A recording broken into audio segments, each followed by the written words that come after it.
جے کے T V کے معزز سامعین السلام علیکم۔ شہد کا ایک قطرہ زمین پر گر گیا۔ ایک چھوٹی سی چیونٹی آئی اور اس نے اس شہد کے قطرے سے تھوڑا سا چکھا۔ اسے بڑا مزہ آیا۔ اسے کام سے جانا تھا تو جب وہ جانے لگی تو اس شہد کا مزہ اس کے منہ میں مزید پانی لانے کا سبب بنا۔ اس کا منہ بھر آیا۔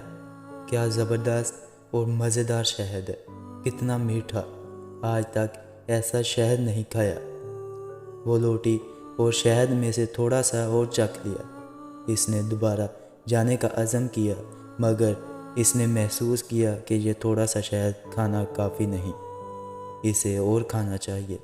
وہ رکی اور اس مرتبہ کھانے کے بجائے شہد پر گر پڑی تاکہ وہ کم سے کم وقت میں زیادہ سے زیادہ لذت حاصل کر لے۔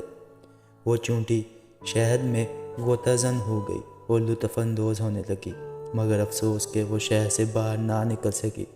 شہد کی چکنائی کی وجہ سے اس کے پیر زمین سے چپک گئے تھے اور اس میں انہیں ہلانے کی طاقت نہ رہی۔ وہ شہد میں رہ گئی یہاں تک کہ وہ اس میں ہی مر گئی۔ اس کی لذت اندوزی نے شہد کو ہی اس کی قبر میں تبدیل کر دیا۔ ایک گناہ کا قول ہے، دنیا شہد کے ایک بہت بڑے قطرے کے علاوہ کچھ نہیں ہے۔ بس جو بھی اس قطرے شہد میں سے تھوڑا اور بقدر کفایت کھانے پر اکتفا کرے گا وہ نجات پا جائے گا، اور جو بھی اس شیرنی میں غوطہ زن ہوگا ہلاکت اس کا مقدر بن جائے گی۔